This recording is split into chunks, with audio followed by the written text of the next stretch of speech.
Hello from Beit and thank you for joining me in the study of Parashat Noach. In this Parsha, we're going to try to analyze one of the most famous stories, but one of the most mysterious ones. And this is the building of the Babylonian Tower, or as we call it in Hebrew, Migdal Bavel. The Torah, in a way, goes out of its way to create a very lengthy description of the entire story. And we will pay attention to some of the details. We will not be able to cover it all today, but we will try to create some highlights of very important lessons that we can derive from this Babylonian tower that was built by the entire humanity. So let's try to first read and try to analyze the story itself, the biblical narrative, and then we will see some of the interpretations during the generations. So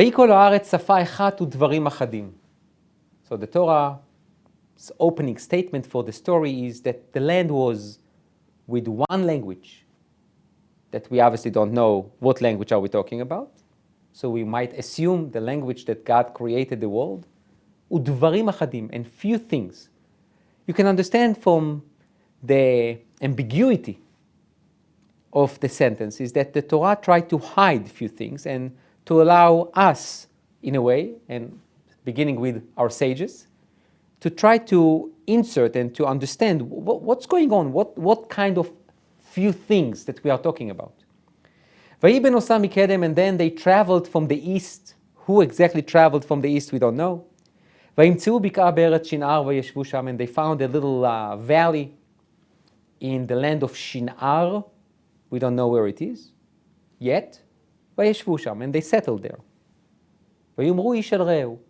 And one said to another, let's bring bricks, let's burn them. And then let's create our own cement, our own bricks, and we will build something. Let us build a city with a tower that will reach heaven, and we will make for ourselves a name. Pen nafutz al pnei kol haaretz, because we are concerned that we will be spread all over the land. Why are they concerned that they will be spread all over the land? Who told them that that will happen? וירד השם לראות את העיר ואת המגדל, and Hashem, so to speak, went down to see the tower and the city, which obviously creates some theological issues of what does it mean that Hashem had to go down, to descend and to see. God can see from wherever he is. אשר בנו בני האדם. He wanted to see the city and the tower that human beings built. Obviously, it was created by human beings. As I said before, there are so many questions. We're not going to address them all, but I will try to raise them. ויאמר השם, and Hashem says, "En עם אחד ושפה אחת לכולם," they become one nation with one language. וזה החילם לעשות. And this is what החילם. What is החילם? Can be many things. It can be the word התחלה, and that's what basically helped them to begin the process. Or the word החילם from the word חול, mundane, which is basically the opposite from something holy, and can be many other interpretations. ועתה לא ייבצר מהם כל אשר יזמו לעשות, and really, nothing will stop them in order to fulfill their aspirations and their dreams.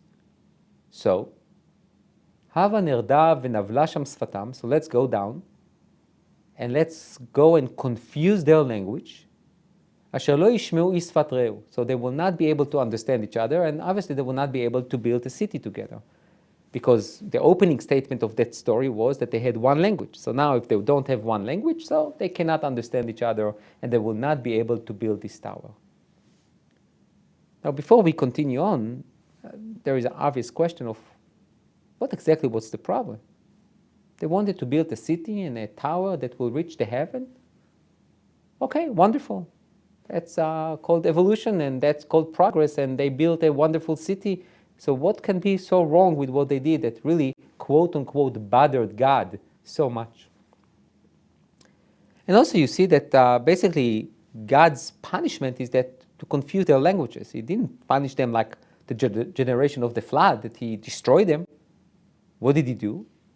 The Torah states, ויפץ השם אותם משם על פני כל הארץ, Hashem spread them all over the universe, ויחדלו לבנות העיר. And they stopped building that city. Which also is an interesting thing. The focus now is on the city, not the tower.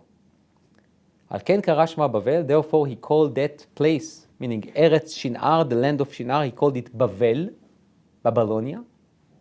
כי שם בלל השם שפת כל הארץ, because there Hashem balal can be to confuse, mixed, not sure exactly what is balal, שפת כל הארץ, ומשם מפיצם השם על פני כל הארץ. And from there Hashem spread them all over the universe. When you read this narrative, and with all those questions, we fully understand at least one thing.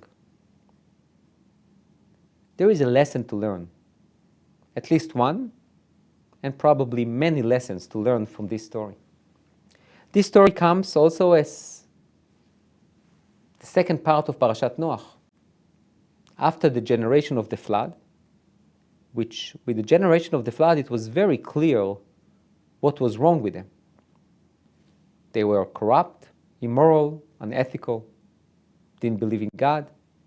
So we understood that God really, in a way, had to destroy them. There was no remedy for that generation. But this generation, the Babylonian tower, what's wrong? What exactly is the problem with that generation? And also, based on the punishment, it seems to be that the idea, if you look at the punishment, is that God spread them all over the universe. So if that's the punishment, what was quote-unquote the sin? The sin, in a way, was that they wanted to concentrate in one place. What's so wrong with concentrating in one place and being there for each other, creating a one large kibbutz on earth? What exactly going on in this story? Says Rashi. Now, before I read Rashi, I just would like to preface and to say, obviously, because it is so enigmatic, there is so much mystery around this story, that our sages were very creative and tried to suggest all sorts of thoughts and ideas regarding what was wrong with that generation. So we will not be surprised that we will see really a gamut of so many different interpretations that suggest different things. So says Rashi, דברים אחדים. What does it mean, few things? באו בעצה אחת ואמרו. So Rashi suggests that they all came together with one idea. לא כל הימנו שיעבור לו את העליונים. Who is God that will basically dwell in heavens? נעלה לרקיע ונעשה עמו מלחמה. We're going to what? To climb to heaven, and we're going to fight God. Okay, let's pause here for a second. Let's just try to think about this idea. Unless we say that these people were totally primitive and they really think that God sits in heaven and we can fight him, and also underestimate God, it will be very hard to understand. How can you understand something that God really cared about people like that? It seems to be that perhaps there is something much deeper than that. In a way, they were looking for control. They saw that they are the masters of the world, of the universe, of the land, of the earth, and they knew that there is someone in heaven that really has the ultimate say. In a way, what they wanted to do, according to this first interpretation, is that they wanted to fight God. They wanted, in a way, maybe to, quote-unquote, remove God from the world, or to show God that we are at least as strong as you. So to show that they are equal to God, or even to basically reject God from the world. So that's one suggestion. The second one is דבר אחר על יחידו של עולם. דברים אחדים, which means they try to conspire against God. So the first two interpretations are talking about this spiritual fight and really philosophical, religious war against God in order to remove him, God forbid, from this universe. דבר אחר, a totally different suggestion, says Rashi, דברים אחדים, few things, אמרו אחת ל-1656 שנים. Once in 1,000, or really 1,656 years, הרקיע מתמוטט, כשם שעשה בימי המבול, the heavens basically are being destroyed, they collapse, and there is flood. בואו ונעשה לו סמוכות. So let's, you know what, let's just make some things to support the heaven so it will not fall down on us. Now, we can make fun and being cynical with that generation and to say the fact that there was a flood after 1,500 and 1,600 years and 56 years, whatever, doesn't mean that it will happen again. But we do need to take into consideration that this generation came after the flood. They came as a result of Noach and his 3 sons. They were in a trauma. They heard about the flood. Yeah, they did hear also about the rainbow and the covenant, but they were concerned, they were afraid. So they thought, you know what, maybe we should build some kind of pillars and foundations to support the heavens so they will not fall down on us.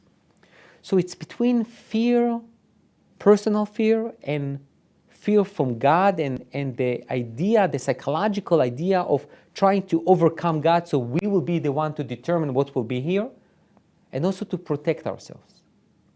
So obviously we are talking about a generation with some kind of trauma, and also some kind of, I will call it even evil aspirations to replace God. So if you frame this story like that, you can obviously understand why God was not happy with that generation. ומשם הפיצם, and he spread them from there, לימד שאין להם חלק לעולם הבא. It came to teach us that this generation has no place in the next world to come. Now, this is interesting. It's very harsh.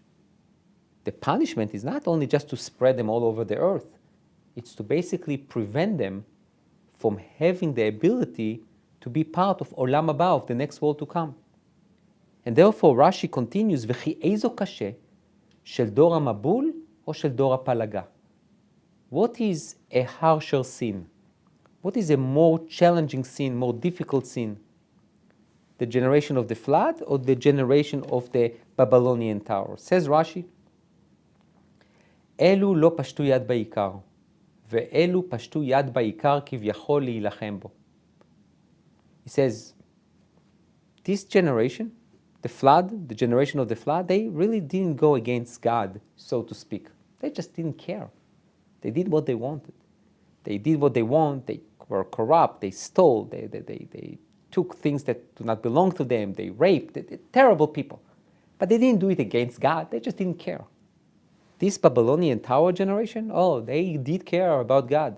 There was a theological, religious war against God. But when you look at the punishment, he says, if that's true, if it's true that the generation of the Babylonian tower were basically committed a sin which is harsher and more severe than the generation of the flood, so how come that the generation of the flood was annihilated and the generation of the Babylonian tower basically were not annihilated? So he says, אלא שדור המבול היו גזלנים והייתה מריבה ביניהם, לכך נעבדו. The generation of the flood were thieves, were corrupt, and they always created tension and animosity between them. They were not together, and therefore they were annihilated. ואילו היו נוהגים אהבה ורעות ביניהם, ואלו היו נוהגים אהבה ורעות ביניהם, but the generation of the Babylonian tower, they were together, they were friends. שנאמר שפה אחת ודברים אחדים, one language, few things, but they all did it together. So what's the lesson? Says Rashi, למדת ששנוי המחלוקת וגדול השלום. This is such a tremendous lesson. It's come to teach you how much God hates מחלוקת. Dispute, which is not just a dispute. Dispute is not the right word. It's a dispute with animosity and divisiveness. God, even though the generation of the Babylonian tower, in terms of the severity of the sin, They did something horrible. Theologically, they wanted to replace God, which is the most severe sin. God showed tolerance towards them. Why? Because they were united. But the generation of the flood, even though they did not go against God, but because there was so much divisiveness and animosity, God annihilated them. The lesson is tremendous, that God wants humanity to be together. Obviously, He would like us to be together and to serve Him together. But in terms of punishment, God cannot tolerate divisiveness, which I think this lesson is tremendous in every generation, and especially in ours. Rashbam, Rashi's grandson, suggests a different thought. לפי הפשט, according to the simple reading of the narrative, מה חטאו דור הפלגה? What was their sin? The Rashbam is asking our question. It's always nice to know that at the beginning of the 12th century, the Rashbam, Rashi's grandson, Rashi died in 1105, and Rashbam was around 20 years old when his grandfather died. So late 11th century, beginning of the 12th century, asked the same question that we ask in the 21st century. He says, מה חטאו דור הפלגה? You read this narrative and you don't see a sin. אם מפני שאמרו וראשו בשמיים, if you want to tell me that it's because they built this tower and it reached heaven, so what? הכתיב ערים גדולות ובצורות בשמיים. It says when you read Parashat Shlach that we will read in the book of Numbers, Sefer Bamidbar, the spies, when they come back from the land of Israel and they report about their mission, they tell Moshe that they saw fortified cities and they are fortified until the heaven, and God was not that upset. So what's wrong? אלא לפי שציוום הקדוש ברוך הוא פרו ורבו ומילאו את הארץ. But rather, says Rashbam, I'll tell you what was their problem. God commanded them that they should be fruitful and multiply, and they should basically spread all over the universe. They need to settle every place that God created. והם בחרו להם מקום לשבת שם, ואמרו פן נפוץ. But they, against God's commandment, they said, no, we are going to concentrate in one place, we are not going anywhere. So basically they violated God's plan. God created the world, different climates, different continents, with the idea that every continent, every land will be settled, because every place can contribute something else to this beautiful world that God created. And they did not want to do it. They wanted to decide for themselves. They thought that they know better than God. Therefore, הפיצם משם בגזירתו. Therefore, God, the punishment was what? To spread them all over the earth. Which means, if that's what my commandment, that I want you, it's not for my sake, God says, it's for the sake of the world. If everyone will concentrate only in one place, you will not be able to provide for yourself, and you will not be able to fulfill my will. And therefore, that was their sin. So in a way, the Rashbam deviated from what Rashi says and the three suggestions, but he said, look at the punishment. If that was the punishment, probably that was the sin. Now, we will see the Ramban's opinion. The Ramban, Nachmanides, in the 13th century in Spain, says, ואנשי הפלגה, דברי רבותינו, he quotes our sages saying that they were מורדים בבוראם, they rebel against their creator, like what Rashi quotes. ורודפי הפשט, and the other commentators that really like the simple understanding of the narrative, they say that שלא היה דעתם אלא שיהיו יחד מחוברים, כי הגיד הכתוב דעתם פן נפוץ ולא סיפר עליהם עניין אחר. And they claim, or they suggested in their interpretation, that their sin was that they wanted to come together, to stay in one place, and not to spread all over the earth. ואם כדבריהם, The Ramban here is very critical on the other interpretation, and he says, if it's what they say, it's true. יהיו טיפשים. This generation is not that smart. כי איך תהיה עיר אחת ומגדל אחד מספיק לכל בני העולם? It says, who can think that one city with one tower will be enough for all the population of the world? That's silly at best, not smart at all. כי איך תהיה עיר אחת ומגדל אחד מספיק לכל בני העולם? They also knew that what? That they're going to be fruitful and multiply, they will have more children. Where are they going to put them? או שהם היו חושבים שלא יפרו ושלא ירבו וזרע רשעים יכרת? But they didn't want to have children? אבל היודע פירוש שם יבין כוונתם. He says, so therefore I'm going to what? To suggest to you a totally different interpretation. יבין כוונתם ממה שאמרו ונעשה לנו שם, so you need to understand, they said, and we will make for ourselves a name. What does that mean? כי חשבו מחשבה רעה. They had a very evil thought. והעונש שבא עליהם להפרידם בלשונות ובארצות מידה כנגד מידה. כי היו קוצצים בנטיות. The Ramban is going a little bit mystical here. And he says, when they said, we will make for ourselves a name, it's not just that we will have a good reputation, we will be famous. It's much more than that. We are going to make for ourselves a name, and we're going to make God's name disappear. We are going to make sure that we will erase God's name from this world.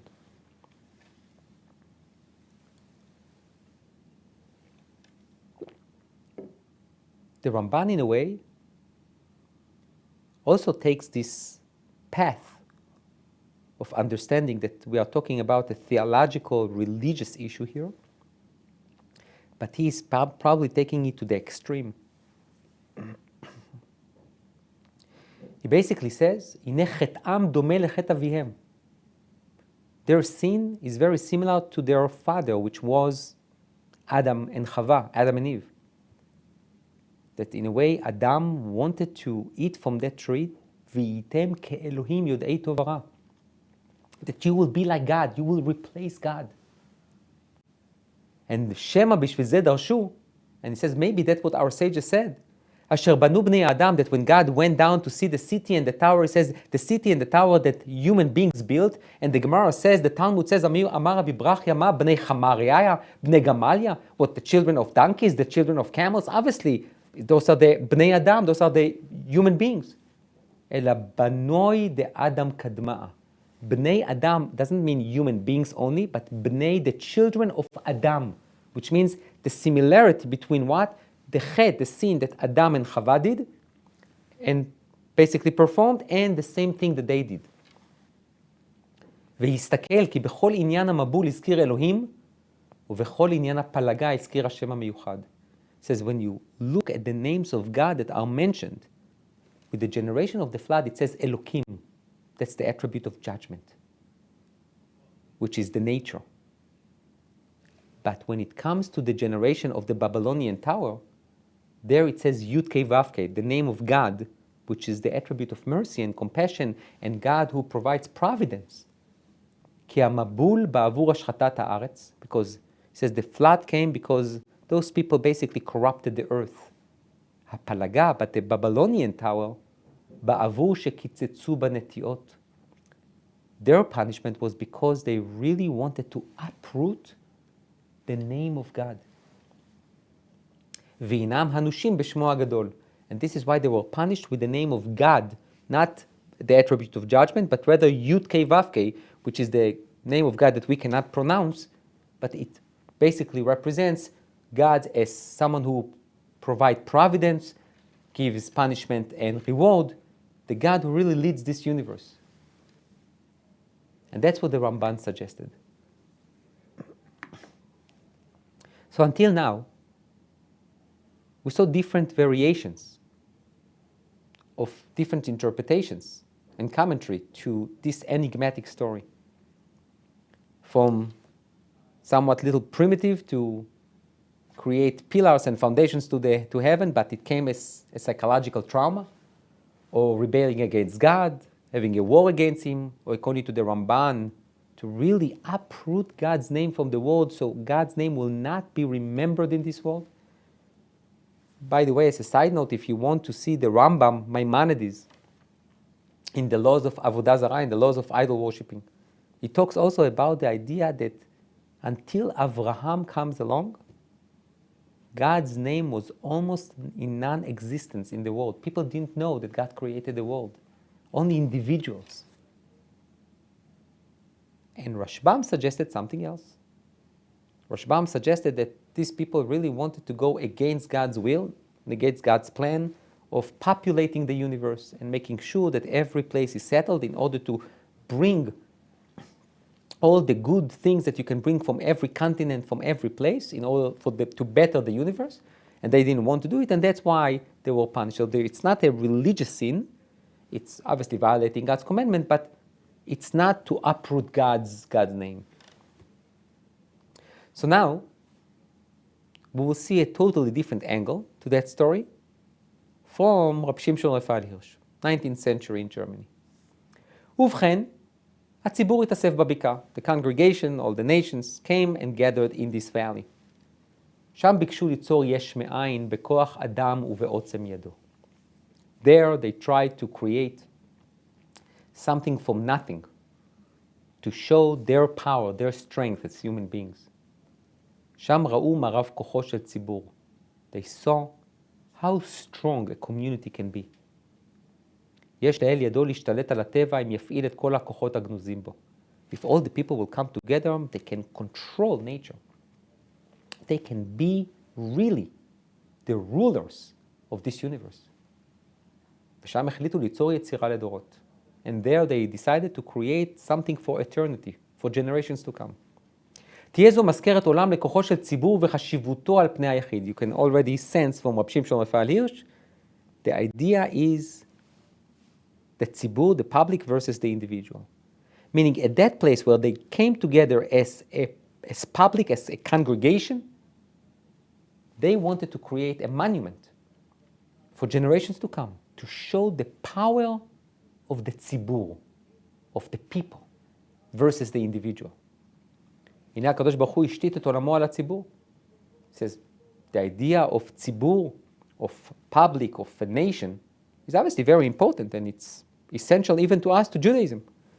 ואגודתו על ארץ ישראל, God created his world, his universe based on ציבור, on a public, on the nation. דעות הרבה יש לבני האדם, וחובה עליהם להשלים זה את זה. Many opinions, we are created differently, everyone has many opinions, and we can compensate each other, and we can complete each other. So when we come together, we definitely have tremendous power. היחיד ימות, כוחותיו מוגבלים, the individual will die, his powers are limited. רק בציבור נאמר, אין ציבור מת ואין ציבור עני. But the community, the public, the nation will never die. We will always exist. So until now, we still don't understand exactly, okay, so what was the problem with the Babylonian tower? They came together, they revealed, and they discovered the power of the public. So what's wrong?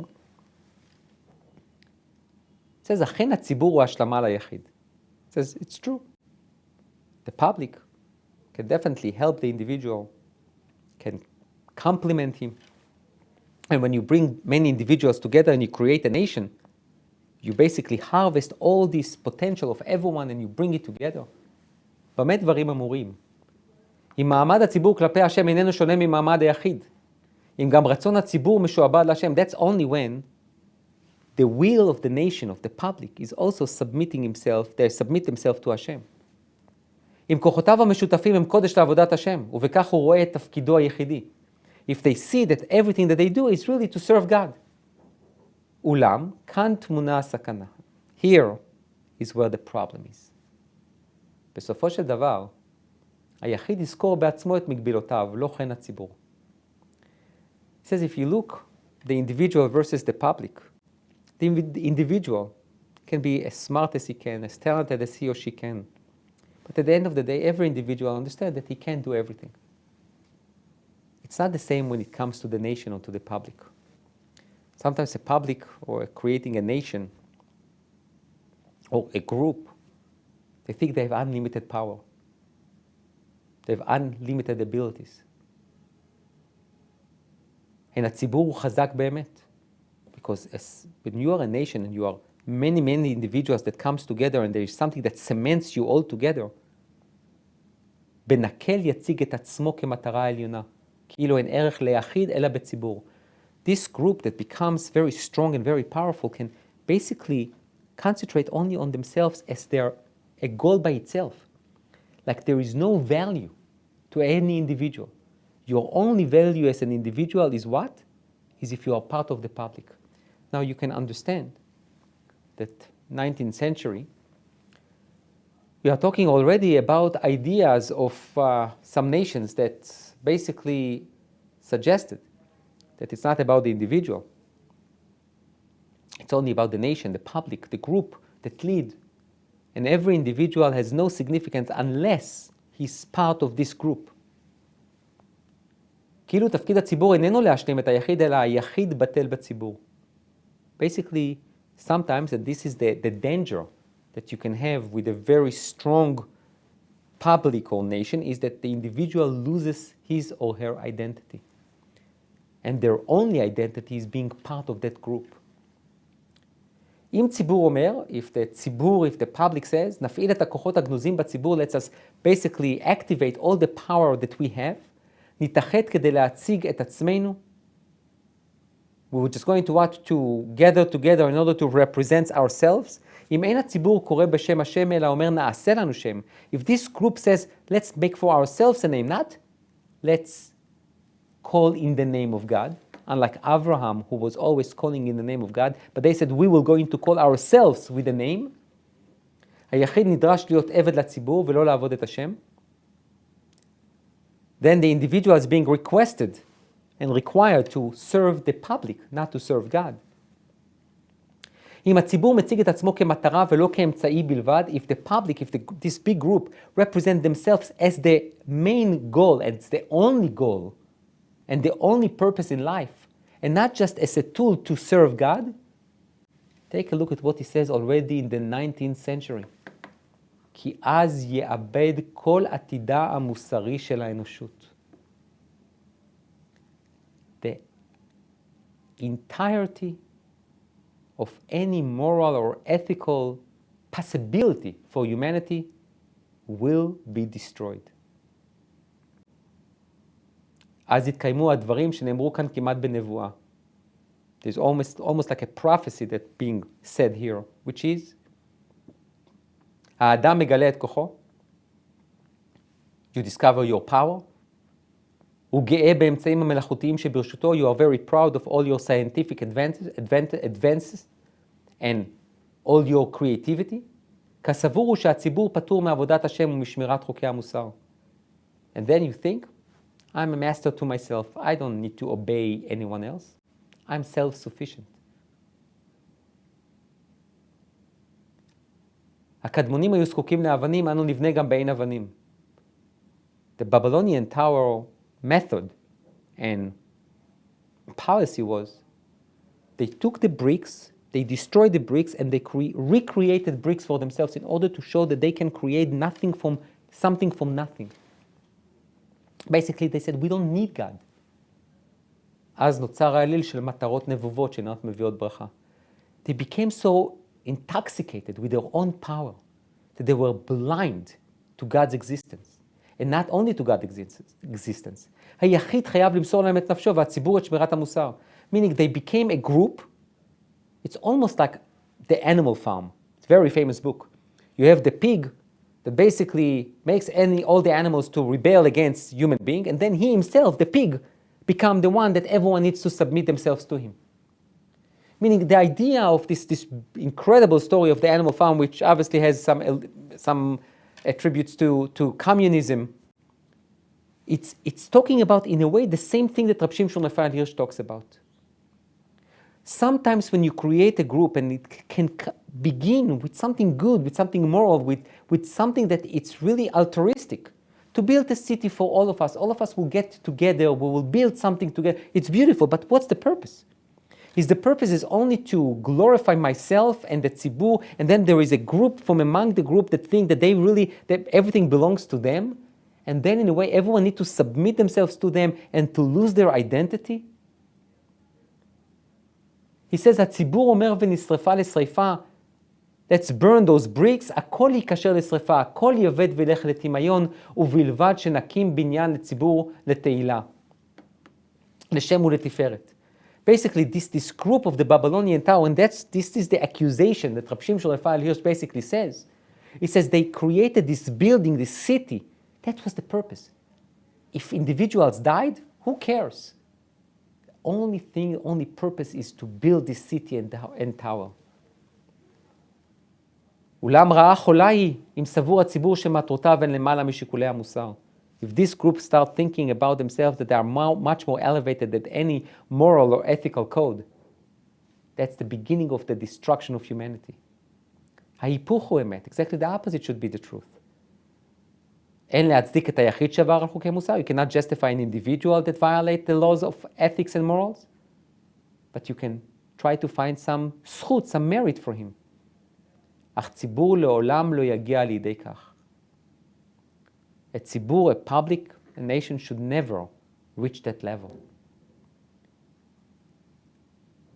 Rabbi Shimshon Raphael Hirsch concludes with the following. התורה מביאה אותנו עכשיו אל חוק קטן וצר, כדי להראות לנו את עלילות השם. After Rabbi Shimshon Raphael Hirsch describes the issue with the Babylonian Tower, which was what? The glorification of the nation, which the sake is just the nation. No mention for the individual. The individual there is just a slave for the purpose of the nation, and from that nation or the public, they create another elite group that basically manage everyone and takes all the power to themselves. And then they are unethical, immoral, all-powerful, and create, in a way, a path for destruction for humanity. Immediately after the Babylonian Tower and after their destruction, we are being told about Abraham. And the description of Rabbi Shimshon Raphael Hirsch is amazing. He says, הנה אחד עולה כיונק ללא תואר וללא הדר, הוא שליח ומבשר ומכשיר בידי השם, והוא מסייע להגשמת התכלית האחרונה. There is one person, one individual, Abraham, and his wife Sarah. No name, no reputation, no glory. He is just an emissary who is what? קורא בשם השם. He's calling in the name of God, not his own name, not his own group's name. הפרק מסיים בסדר הדורות של שם ובסופו נזכר אברהם. The Parashat Noach ends with what? With a generational list of Shem and then Avraham. הוא היה אחד מבני הדור, שביטאו לראשונה את עיקרון נעשה לנו שם. Avraham, according to many of our sages, was part of the Babylonian Tower builders. He heard, נעשה לנו שם, we will make for ourselves a name. But he couldn't tolerate it, because he was thinking, he says, that's not right. That's not what God wants from us. ובניגוד גמור לעיקרון הזה, and contrary to this principle, היה תוכן חייב לקרוא בשם השם. His entire life mission was what? To call out the name of God, not to himself, but God's name. והקריאה בשם השם הייתה מורשה לבניו. And calling God's name was the inheritance that he gave to his children. כתוכן של חיי אומה, the content of our story. בתשוב שבות האנושות ויקיץ הקץ על נדודיה.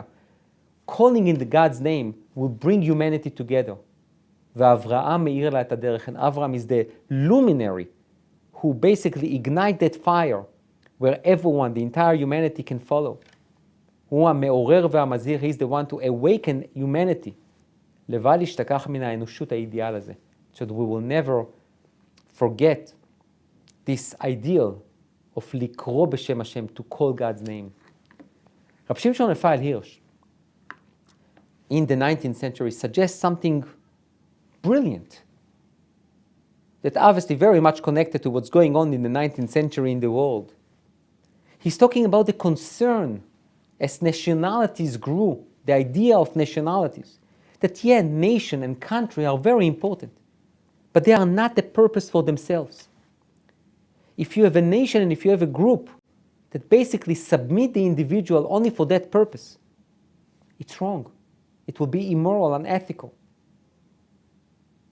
There is always this tension between the individual and the public, and there is need to find a harmony, some kind of a formula that brings them together, that the individual does not lose his or her identity when they join this nation and the public. And the public needs to understand that they cannot use their quote-unquote unlimited power in order to be the sole controller of this universe. And it all comes with one idea. Likro b'shem Hashem. Whatever you do, whatever you invent, whatever you created, you're not doing that in order to just glorify yourself. It's likro b'shem Hashem. It's to call in God's name. It's to bring morality and ethics to entire humanity. Because only when you do that, and look what Avraham did. In a way, Avraham as an individual created, in a way, the three religions that we have. Look at his influence as an individual. What was the influence of the Babylonian tower? Nothing. They were destroyed and they are gone. The lesson is not what they did. It's what they didn't do. And Avraham caught on it very, very early in his life.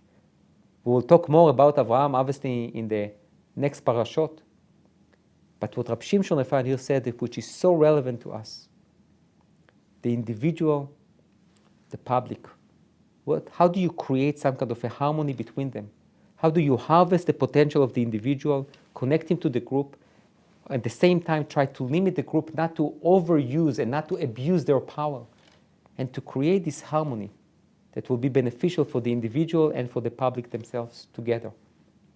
That's the challenge that this story, according to Rabbi Shimshon Raphael Hirsch, leaves us with. So, very enigmatic story, very mysterious, different interpretations, something to think about.